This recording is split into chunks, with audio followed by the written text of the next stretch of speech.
menyaksikan Muslim Update bersama saya Utri Farza. Namun sebelum kita lanjutkan informasi di segmen kita kali ini, kita akan menyapa terlebih dahulu Ustaz Atabik Lutfi yang sudah bergabung bersama kami. Assalamualaikum warahmatullahi wabarakatuh, Ustaz Atabik Lutfi. Waalaikumsalam warahmatullahi wabarakatuh, Mbak Utri, sehat walafiat. Alhamdulillah, saya sehat. Ustaz juga sehat? Alhamdulillah. Alhamdulillahirrabbilalamin. Ustaz sudah siap? Kita akan langsung memasuki informasi yang pertama. Ini kita awali dari Sumatera Utara. Polisi menangkap seorang remaja akibat membuang bayi yang baru dilahirkannya ke tempat sampah di Desa Aek Tarum, Asahan. Sang bayi ditemukan dalam keadaan selamat oleh warga setempat.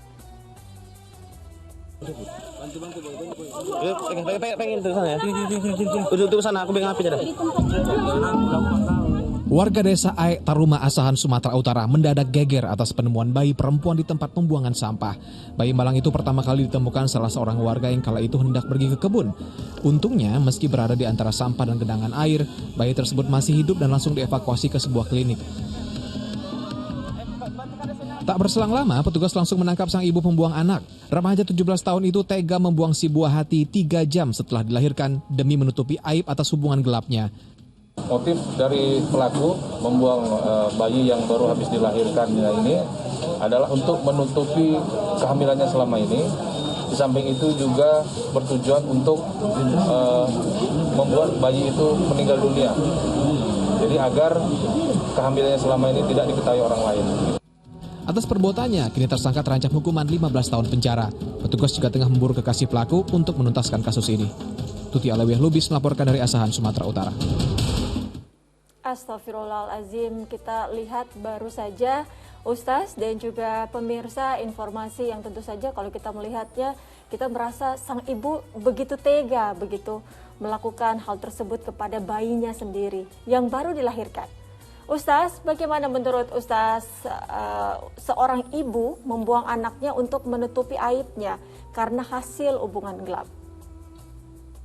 Ya, Mbak Utri, na'udzubillahi min dzalik. Perbuatan yang sangat tercela, dosa besar. Masyarakat jahiliyah dahulu sampai diabadikan di dalam Al-Quran, wa idzal mau'udatu su'ilat. Perbuatan tercela mereka manakala mereka mendapatkan bayi atau bayi dilahirkan, mereka mengkubur hidup-hidup. Alasannya adalah aib. Aib manakala yang lahir itu kaum perempuan. Masya Allah. Padahal bayi yang dilahirkan atas apapun adalah tetap suci, tetap fitrah, tetap mulia. Berbeda dengan kita. Bayi adalah makhluk yang paling mulia di sisi Allah. Makhluk yang paling suci di sisi Allah. Tidak ada dosa, tidak ada noda, tidak ada kesalahan-kesalahan. Bahkan bisa jadi insya Allah, jika seorang ibu betul-betul, meskipun atas kesalahan masa lalunya, ia melakukan perbuatan tercela, mudah-mudahan dengan ia mengasuhnya, menjaganya, memeliharanya, memenuhi hak-haknya, mudah-mudahan Allah gugurkan dosa-dosanya. Jangan sampai malah setelah berbuat dosa berikutnya. Ia telah melakukan dosa, yaitu hubungan yang memang tidak diridhoi oleh Allah. Namun tidak mungkin bayi yang lahir dari rahimnya dibuang atau ditelantarkan. Justru mudah-mudahan dengan ia baik dengan bayinya, menjaganya, aib tetap saja, namun ada aib yang bernama aib akhirat. Aib dunia ini insya Allah Allah maafkan kalau kita sungguh-sungguh taubatan nasuha. Tapi jangan buka aib akhirat. Buka aib akhirat, kata Imam Ghazali, manakala kita melakukan dosa untuk yang kedua kalinya. Tidak ada kata aib bagi bayi, tidak ada dosa bagi bayi, tidak ada kesalahan bagi bayi. Untuk itu, semua kita insya Allah menjaga, memuliakan bayi, karena bayi adalah makhluk paling mulia, paling suci di sisi Allah Subhanahu wa Ta'ala. Ya Ustaz, tadi Ustaz bilang bahwa bayi ini kan adalah makhluk paling mulia. Begitu, dan tidak ada bayi yang berlumuran dosa begitu, apalagi karena menanggung dosa orang tuanya. Nah, tetapi dalam Islam bagaimana status anak dari hasil hubungan gelap, Ustaz? Ya, statusnya juga bayi yang dilahirkan dari hubungan gelap, tetap bayi itu fitrah. Kullu mauludin yuladu 'alal fitrah. Tidak ada anak haram. tidak ada anak jin. Yang dikaitkan dalam hukum fikih adalah orang tuanya. Orang tuanya yang telah berbuat nista, berbuat zina, berbuat tercela.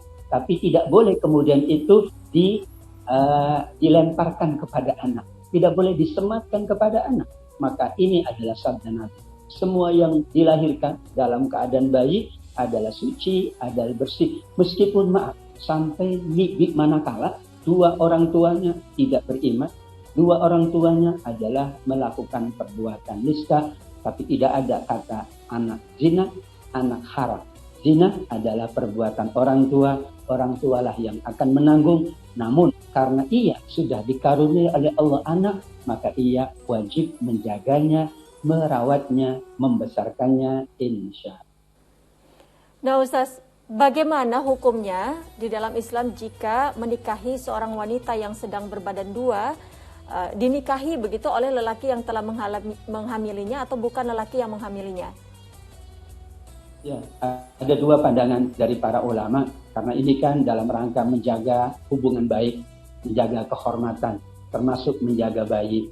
Maka pilihannya yang pertama adalah ia dinikahi oleh seorang pria yang telah menghamilinya sebagai bentuk tanggung jawab. Yang kedua, ia dinikahi oleh laki yang lain, yaitu sebagai juga pertanggungjawaban bagaimana nanti anak itu membutuhkan sosok ayah, anak itu membutuhkan sosok ibu. Dengan demikian, yang dijaga dalam agama kita adalah anaknya. Yang sudah berlalu dari dosa orang tua, bertobatlah dan jangan mengulangi perbuatannya. Insya Allah, mudah-mudahan jika kita kemudian menjadi lebih baik, ya, melangsungkan hubungan yang lebih diridhoi oleh Allah, menjalankan pernikahan yang sah, dan insya Allah suami kita adalah suami yang lebih soleh, maka terjadilah rumah tangga pula, rumah tangga yang sakinah, mawaddah, warahmah. Amin ya rabbal alamin.